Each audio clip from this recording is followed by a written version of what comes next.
Olá pessoal, eu sou a professora Gisele Mendes da Universidade Estadual de Maringá. Estamos aqui hoje para mais um episódio do nosso quadro intitulado Julgado Penal.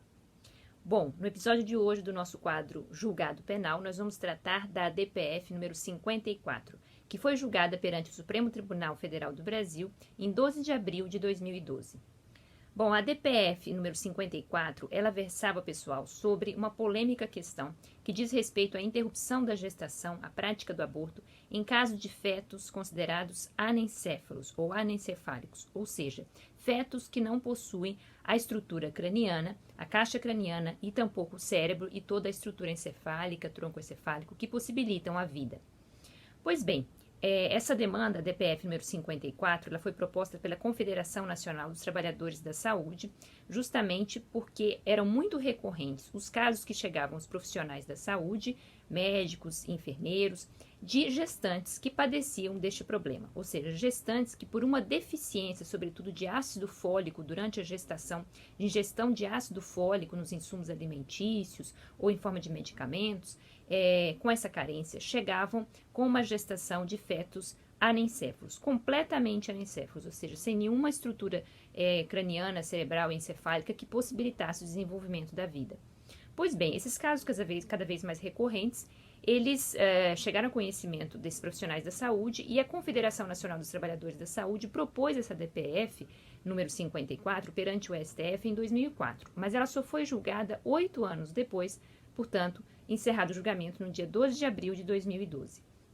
E se trata de uma DPF, gente, justamente porque é a contestação da constitucionalidade de uma lei que antecede a própria Constituição. Não é? Nós estamos falando do delito de aborto.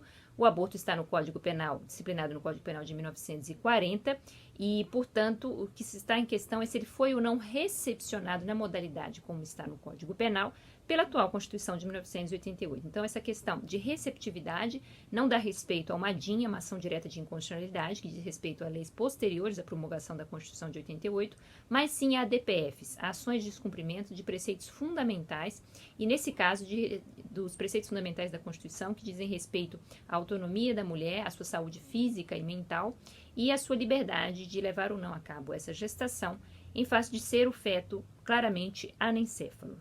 Bom, 10 ministros votaram então. Na verdade, o julgamento durou algumas semanas e não havia 11 ministros na Corte do Brasil, ou seja, no STF. Havia ali 10 ministros, faltava a nomeação de um. Mesmo assim, a ação foi considerada procedente por maioria, por 8 votos a 2. E o relator foi o ministro Marco Aurélio Mello.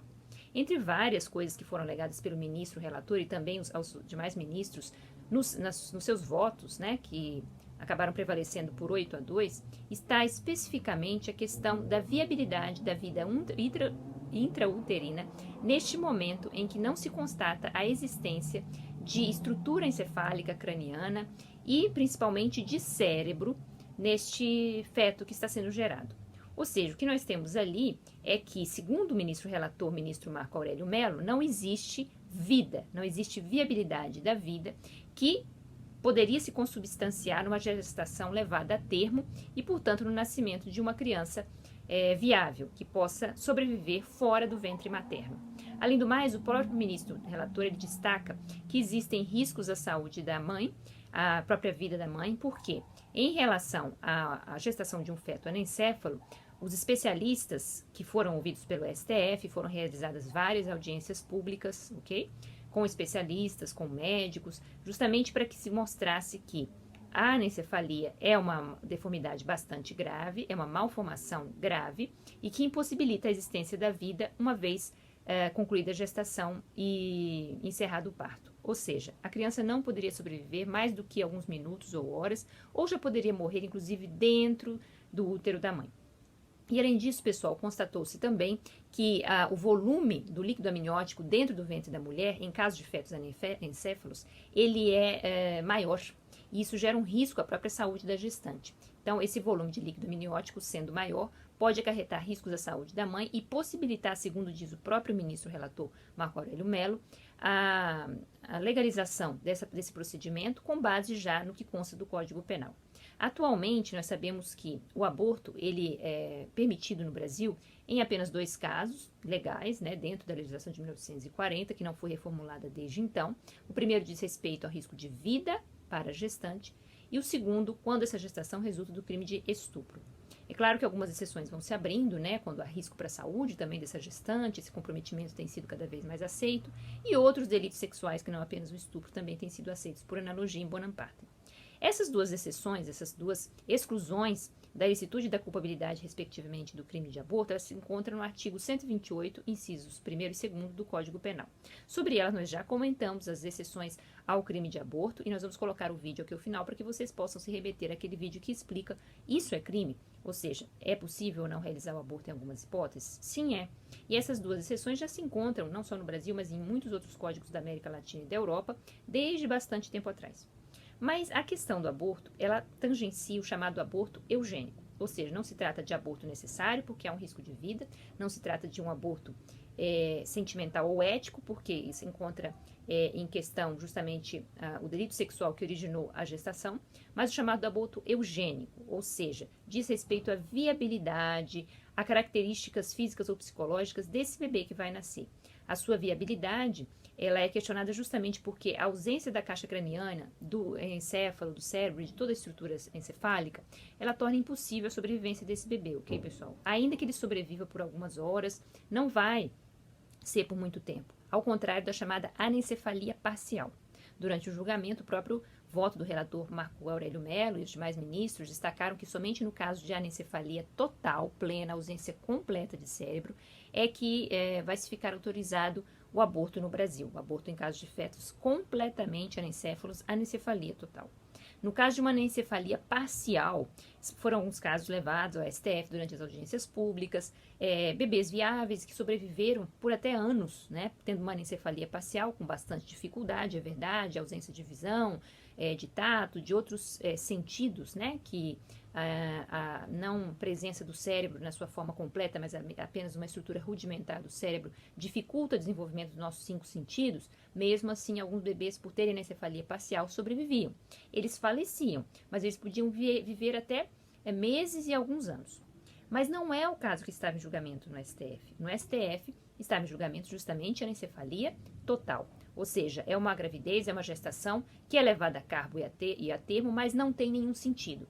E que pode, sim, como destaca o ministro relator, ocasionar, inclusive, algum tipo de risco à saúde da mulher, como a gente já falou, por causa do aumento do líquido amniótico dentro do útero. Mas ainda que não fosse legitimada por alguma das causas do artigo 128 do nosso Código Penal, nós temos que essa causa ela é compatível com a própria inexistência de bem jurídico.